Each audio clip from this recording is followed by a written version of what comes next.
was in Tut Amun. The Ankh was the key of life, and we'll talk a little about what it is. Jeanette, I think is going to do an Ankh meditation somewhere along the path, and it's to generate energy and continue to grow energy within you instead of just letting energy pass through you. It's about filtering energy. Anyways, he would push it into the nose of the king, and see his Sobek and Horus offering him the breath of life. So yeah, Sobek is the talk about.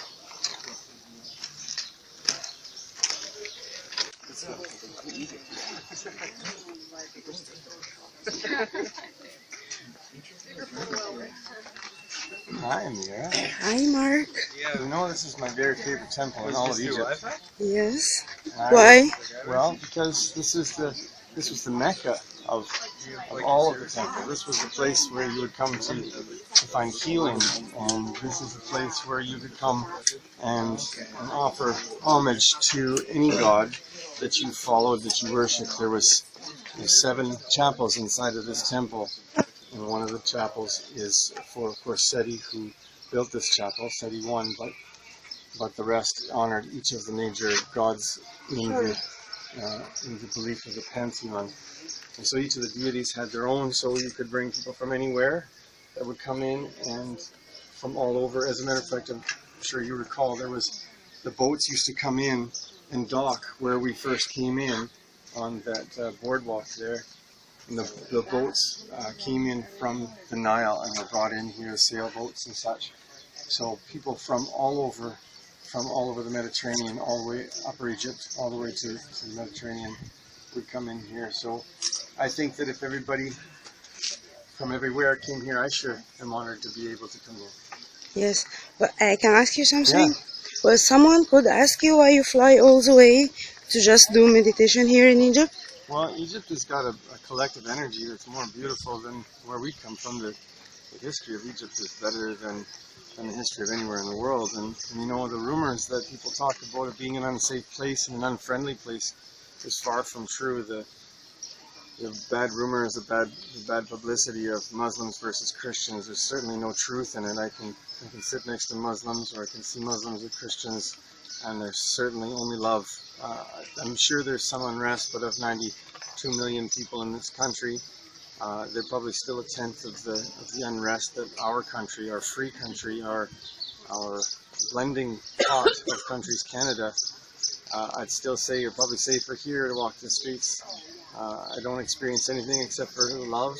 You know, certainly people are excited to know us, and for that, I would say it's a privilege in itself to be seen as welcome here like we are, and everybody that we brought and continue to bring each year, continue to find it safer, even though there was some incidents just a few weeks ago, a week and a half ago, didn't stop us from making the choice to come here, because I've been here before, and first of all, bad things do happen, and I'm really sorry that they do, but I certainly know that it's an isolated incident, and here generally it's unfortunate that there's not more people to share this awesomeness. But we have a group of, we call it our Egyptian family here, and they're all pretty excited to be here, and I'll tell you that their feelings of safety, I'm sure, are intact.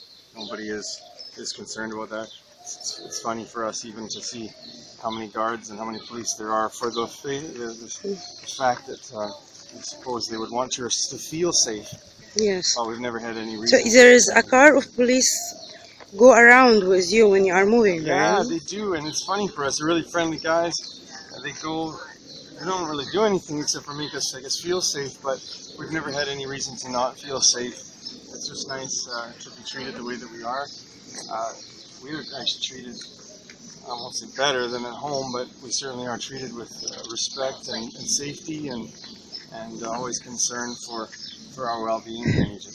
So I should turn it off because there is no video in the temple? Okay. So, thank you. Thank you.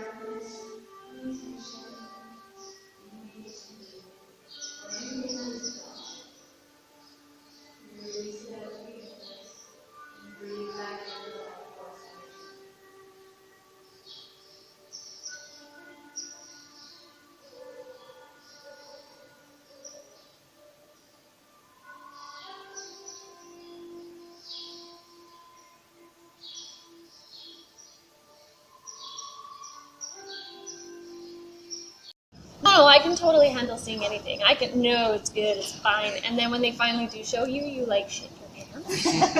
And you're like, what? So they do always give you what you're supposed to have, which can be significant for you on your journey. Don't overthink it, just accept and acknowledge. Be open to receiving, no matter how crazy it is, okay? If you guys see something or feel something that you're like, oh my god, I could never tell anybody that, you don't have to tell anybody, but I've heard a lot of crazy, so if anybody doesn't know how to deal with what they see or feel, please feel free to talk to me, because like, crazy is just an extension of normal for you. She likes to hear about crazies. Yeah. Okay, Mark, can you tell me about this thing in your hand? My wristband. This wristband is the longitude and latitude, the coordinates for my home. And if you looked it up, it is for Abydos here. My wife, she bought it for me for a gift and said that if I ever lost my way home, that I could always find it with these coordinates. And these are, as I said, the coordinates to Abydos. It feels much like my home to me. Okay, so you do like healing work with energy, Yeah. but you didn't do this as a professional job? No, I guess through working with people's fitness and their nutrition and their mindset, yes, everybody finds a different way of healing. But there's also more to healing that is still not yet, people's ability to believe it is somewhat limited. And when I work with people in Abydos and some of the friends that I bring here who need healing, once they feel the energy, the healing energy of Abydos, they already start to transform back to a whole self and a healed self. And then any work that I would do with them begins much quicker to see the results in healing. The energy here is amazing in Abydos. So the group you bring here in Egypt is already, you are healing them, They're on and the way. this journey is a part of the healing process. Absolutely. They've already realized and accepted what it is that maybe hasn't worked for them in the Western world. Medicines in the Western world don't always work. Coming here starts with changing how the heart feels. And as the heart begins to feel better, the mind begins to feel better, you start to feed yourself differently. You're away from some of the distractions, the media. As we see the media is always bad news. Our television channels go from bad news to dramatic and drama television. None of that's really good for us.